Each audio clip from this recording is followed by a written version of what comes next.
So here at BCC, we've actually responded to 2 calls to action. So I'm going to have Sheena from Riel Institute read out one of the calls to action. I'm going to explain how we've addressed it, and then Sheena's going to read the second call to action we've answered, and then I'm going to explain how we've addressed it. Okay. We call upon federal, provincial, territorial, and municipal governments to fully adopt and implement the United Nations Declarations on the Rights of Indigenous Peoples as the framework for reconciliation. Thanks, Sheena. So the document, sometimes referred to as UNDRIP, describes both individual and collective rights of Indigenous peoples around the world. It offers guidance on cooperative relationships with Indigenous people to states, the United Nations, and other international organizations based on the principles of equality, partnership, good faith, and mutual respect.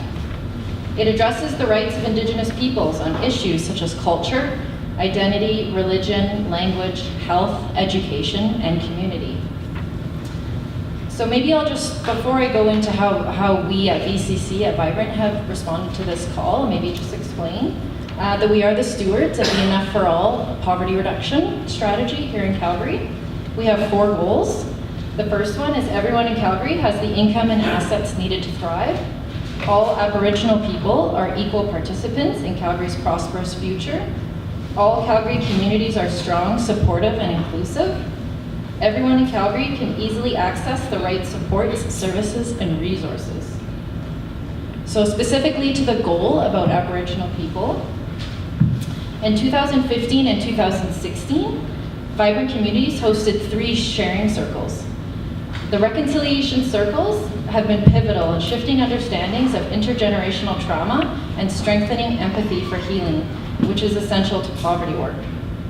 In the summer of 2016, we held an Elders Teaching Project.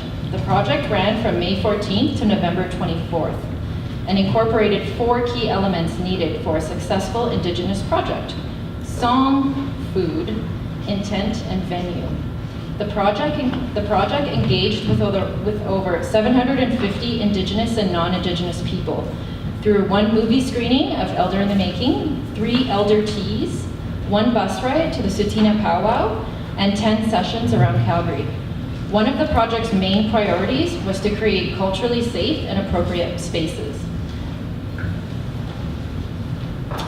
In 2017, you are here at one of the events that we have in the works, and in the fall we're going to have another reconciliation event.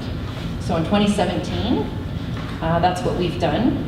Pamela Beebe, who couldn't be here today, she's our Indigenous strategist, and she's quite busy. So I'm just going to give you a brief summary of what she's been doing here at BCC. So she responds to repeated requests from individuals and organizations to give presentations or talks about Indigenous people and reconciliation. She's an active member on the Aboriginal Standing Committee of Housing and Homelessness and the Indigenous Gathering Place Committee. She facilitates the Indigenous Advisory Committee. That's the committee that hosted this event here. She also hosts a monthly hour-long teleconference called Poverty Reduction from a First Nations, Métis, and Inuit Worldview, Community of Practice. And now I'm going to have Sheena read the second call to action we addressed.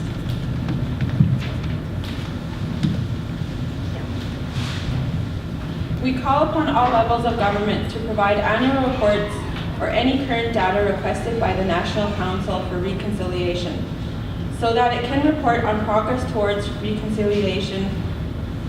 The reports or data would include, but not limited to, the educational and income attainments of Aboriginal peoples in Canada compared with non-Aboriginal people. Thank you, Sheena. So how we have responded to this call to action. We actually have a 4-year implementation strategy, and that call to action is actually reflected in our outcomes right now. The strategy to reduce the disparity, and I'll just read it out, to reduce the disparity of Aboriginal income and poverty. The objective of reduced disparity of Aboriginal income and poverty is to reduce the disparities in income and poverty rates that exist between Aboriginal people in Calgary and the rest of Calgary residents. Yes, that's pretty much it for BCC.